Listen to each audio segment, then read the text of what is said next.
Saltwater fish names have proved hugely popular with local hockey fans when it comes to what to call our future NHL team. But don't rule out traditional favorites like Metropolitans, Totems and Thunderbirds, or the potential pitfalls that may come with them. So, let's pick a name for the National Hockey League franchise expected to land in the Puget Sound area these next few months. The team might as well splash down in the Sound itself, as potential names floated my way by fans last week included orcas, killer whales, killer orcas, sea lions, sockeyes, steelheads, sea dogs and sea wolves. Plenty of sea life, which isn't surprising given geography and the fact our century-old Stanley Cup champion team's name, Metropolitans, has since been usurped by New York's second most famous baseball squad. What, you thought this would be easy? It isn't. Picking the Mighty Ducks name in Anaheim to ride the marketing coattails of a Disney movie was easy. Now, our very own Hollywood type, Seattle NHL co-owner and movie producer legend Jerry Bruckheimer, along with team managing partner David Bonderman, must bankroll an expansion launch without a feature film to borrow liberally off of. Actually, some Seattle fans want Bruckheimer to borrow from a fictional sea creature in his Pirates of the Caribbean movies and name his team the Seattle Kraken.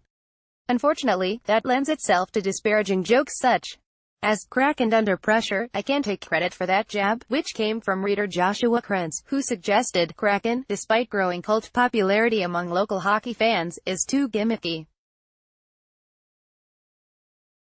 Krantz prefers Seattle Sockeye, that's singular on the salmon, because it passes the local identity test, lends itself to two-syllable name chants like "Let's Go Sockeye," and is a fierce competitor who battles upstream, encountering bears, dams, and other sockeye just to mate and die. He adds, "It's a great double entendre." Sockeye. Sock-eye. You can already picture the team logo, a fighting hellfish with a puffy shiner glaring at the enemy. "I see you," the sockeye says, "and you're no grizzly." Whether it's ultimately sockeye or sockeyes, there's an unmistakable fan penchant for saltwater fish. The local Seattle Sinbin hockey website held a weeks-long, bracket-style, fan vote contest between 32 potential names in which the saltwater trout, steelheads, prevailed over a Thunderbirds moniker already used by our Kent-based junior hockey team. At 1,531 final round votes, steelheads garnered 52%. Totems, emeralds, kraken, sockeyes, wolves, and sasquatch all made the Elite Eight round. Otto Rogers, who runs the site with his namesake, Paul Rogers, said the most heated hockey discussions he has heard lately involve the future team's name.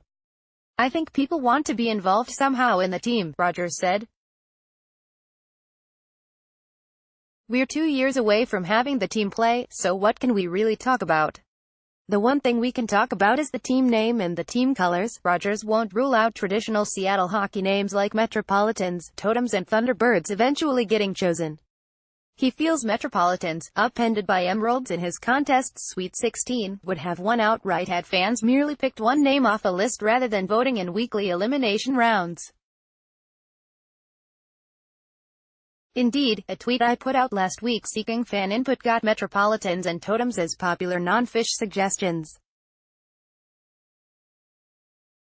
Cascades, Emeralds and Sasquatch also received nods, while Seattle Freeze garnered sarcastic mentions. NHL Seattle president Todd Lewicki told me last week his group will for sure engage fans and our season ticket depositors on the name, but likely not until the league awards a franchise. Bonderman has already said any fan input won't include a Name the Team contest. And that's not necessarily bad, with hundreds of millions of dollars at stake. Over in England, the National Environment Research Council 2 years ago let the public vote on the name of a new polar research vessel. A local radio personality suggested Boaty McBoatface, and some 124,000 online voters agreed, picking it by a 4-to-1 margin. The council promptly ignored the vote and went with RSS Sir David Attenborough instead, causing quite the uproar. Not that public naming always flops. Our Major League Soccer team almost wasn't the Sounders until team official Gary Wright suggested a write-in vote by fans. the league, leery of a Sounders name linked to the defunct North American Soccer League, had approved only Seattle Alliance, Seattle Republic, and Seattle FC on a fan voting shortlist. But the write-in was allowed and fans overwhelmingly submitted Sounders, which, today, seems the logical choice. Conversely, Vegas Golden Knights owner Bill Foley got in hot water by unilaterally picking that name. West Point graduate Foley originally wanted Black Knights, like Army calls its athletic teams. But the Army resisted, so Foley went with Golden Knights instead. That still wasn't good enough for the Army, which has a parachute team with that name and filed notice of opposition with the U.S. Patent and Trademark Office. The dispute was only settled 3 weeks ago, with both sides working out a coexistence agreement on how each uses the name. John Barr, who runs the NHL to Seattle fan website, a go-to-hockey voice that has lobbied years for a team, wonders whether similar name appropriation issues would rule out Thunderbirds or Steelheads here.